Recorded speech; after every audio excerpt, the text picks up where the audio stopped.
Seguinte, queridões. Primeiramente, um bom dia a todos. Eu sou o Patrick Lopes e você está no Descoordenadas Geográficas.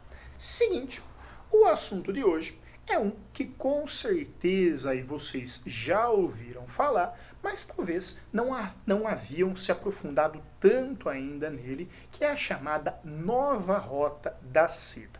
Um plano extremamente ambicioso, extremamente abrangente do governo chinês, que pretende fazer da China o maior player do mercado mundial, o maior parceiro comercial do mundo, o maior jogador comercial do mundo, título esse hoje que pertence aos Estados Unidos. Muito que bem, para a gente falar da nova Rota da Seda, a gente tem que lembrar o que foi a antiga Rota da Seda. A antiga Rota da Seda, queridões, foi o mais bem sucedido dos projetos da dinastia Han, que governou a China ali a partir do século II a.C., que significou uma série de conexões multiculturais entre diversos povos que ligavam a Europa até o Extremo Oriente, que fez com que a China controlasse muitas dessas rotas comerciais. Como a seda era o principal produto que trafegava por aí, esse conjunto de relações comerciais multiculturais ficou conhecido como Nova Rota da Seda. Pois bem, o projeto, ficou conhecido como Antiga Rota da Seda, perdão. Pois bem, o projeto da Nova Rota da Seda, ele se inicia ali a partir de 2017, simplesmente com a ideia de ser o maior plano de investimentos da história da humanidade.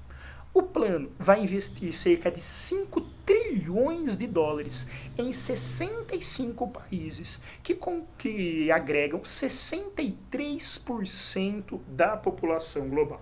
E como eu falei lá atrás, tem como objetivo final tornar a China o principal, o maior player comercial do mundo.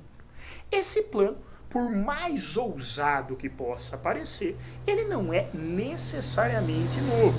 Se a gente olhar a história das últimas potências mundiais, queridões, a Inglaterra dos séculos 18 e 19 e os Estados Unidos na década de 40, 50 e 60, eles fizeram basicamente a mesma coisa. Criaram ali planos de investimento que acabaram deixando outros países dependentes dos seus capitais, dependentes dos seus empréstimos, ao mesmo tempo que facilitavam o acesso das suas empresas a mercadorias e a mercados consumidores. No fim das contas, é basicamente isso que a China pretende fazer. Porém, em uma escala muito maior, em uma escala que, como eu falei, vai abranger 63% da população mundial. Esse grande capital, ele vem basicamente do governo chinês.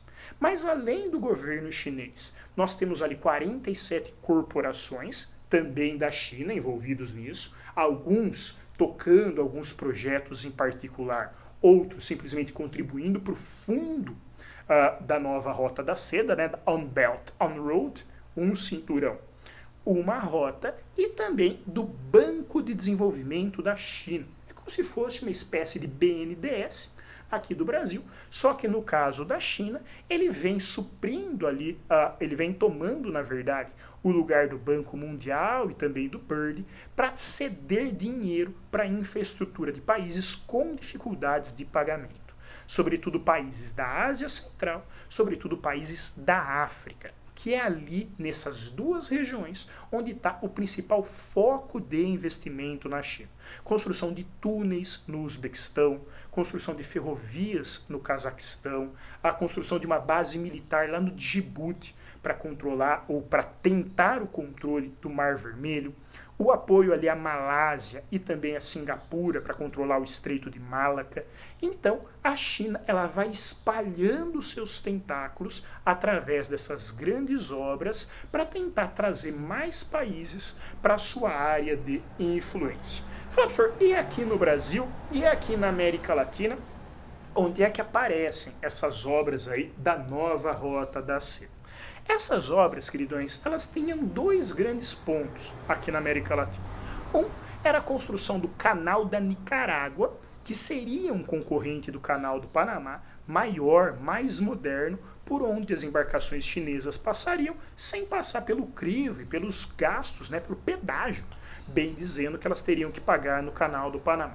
Uma outra obra que incluiria diretamente o Brasil seria da ferrovia bioceânica, que ligaria o Oceano Atlântico ao Oceano Pacífico através de uma grande ferrovia que passaria pelo Peru e também em território brasileiro. Acontece, queridões, que tanto a Nicarágua quanto o Brasil são países com problemas econômicos muito sérios, o que acabam afastando, de certa forma, o investimento chinês. Não pensem, queridões, que a China se importa com ideologia, porque fulano é isso, fulano... Não. A China se importa, nesse momento, com dinheiro. Beleza, eu vou colocar meu dinheiro nesse país, qual é o risco de retorno que eu tenho?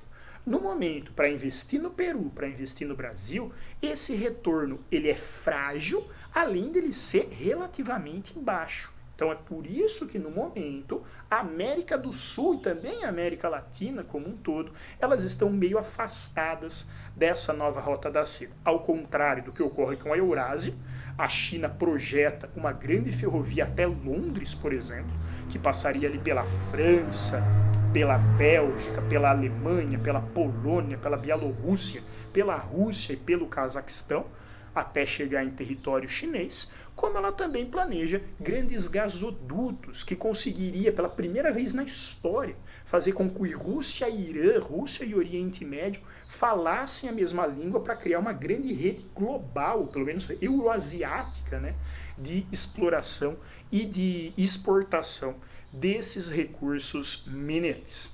Acontece, queridões, que essa tática chinesa ela é muito criticada.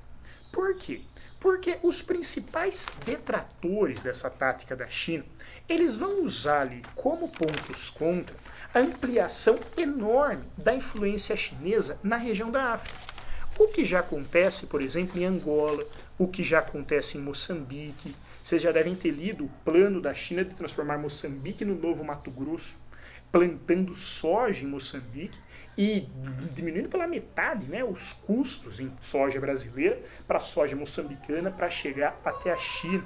Ou mesmo ali em Angola, em que as estatais chinesas estão reconstruindo, estão reformando toda a infraestrutura de exploração petrolífera naquele país. Um outro ponto, queridões, negativo que se coloca é que como essas obras seriam tocadas principalmente por empresas chinesas, há uma constante imagem de choque entre a forma como essas empresas trabalham e as legislações trabalhistas dos países onde elas se instalam. Como é que uma empresa chinesa, acostumada àquelas jornadas de trabalho gigantescas, vai pelo menos tocar uma obra com funcionários franceses?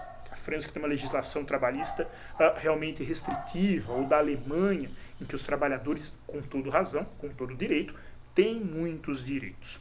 Além disso, queridões, critica-se a China de buscar um controle através da dívida, de endividar tanto alguns países parceiros que eles não tenham outra escolha na geopolítica, na geoeconomia global, a não ser sempre concordarem com a China, ou estarem sempre dispostos a fornecer suas matérias-primas a um preço muito baixo para a China.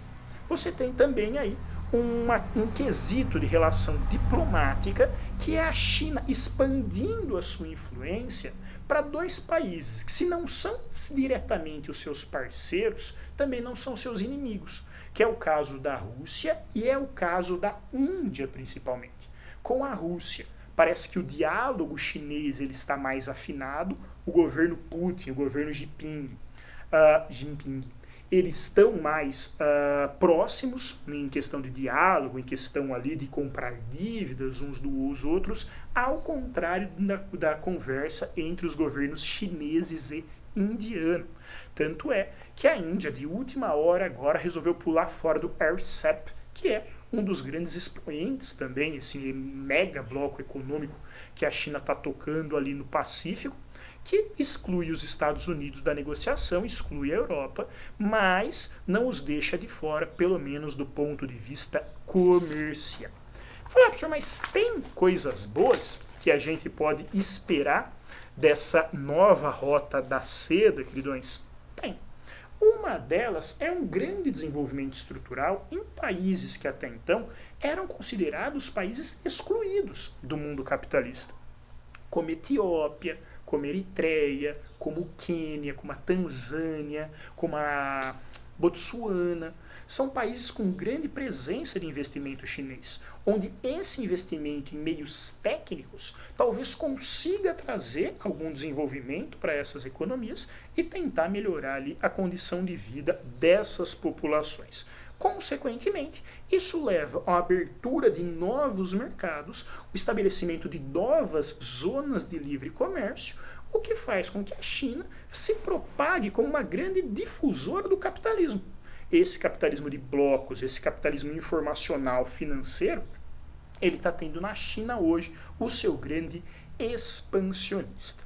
E acredita-se que com o estabelecimento de diferentes rotas para suprir a China de matérias-primas, as tensões ligadas ali ao mar da China, né, onde 10 entre 10 especialistas apontam o foco para um conflito armado, elas tendem a diminuir, uma vez que aqueles estreitos, aquelas penínsulas que a China trata como fundamentais, não passem a ser tão fundamentais assim, porque haveria outras formas de você alimentar. Fala, professor, beleza, bacana, mas e aí? A gente não pode tirar de cenário hoje nenhuma análise que não passe pelos efeitos da Covid-19. Pois bem, queridões, de um lado, a Covid-19 ela acabou por atrapalhar um pouco desses planos chineses. Há uma grande insegurança sobre a capacidade dos países mais pobres em conseguir pagar esses empréstimos que ele retirou da China. Então isso pode levar a China a ter um problema de calote, o que alimentaria a oposição dentro do Partido Comunista a esse plano do Xi Jinping, mas ao mesmo tempo a Covid-19 fez com que crescessem dois planos em paralelos, dois subplanos dentro da Rota da Seda, que era a chamada Rota da Saúde e a chamada Rota Digital, onde além da China investir nesses setores mais técnicos, de transporte, de extração de matéria-prima, de geração de energia, a China também começa a construir hospitais, centros de saúde, meios de telecomunicação, instalações sanitárias, enviar equipes médicas para países mais pobres, ou seja, reforçar a sua presença como um grande parceiro global. Então, a nova Rota da Seda, ela está em implantação.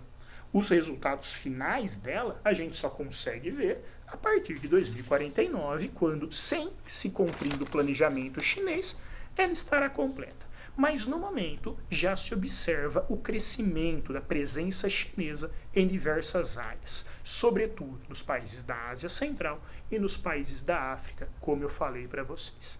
Beleza, meus queridos? Curte, compartilha, você está no Descoordenadas Geográficas. Até mais. Tchau, tchau.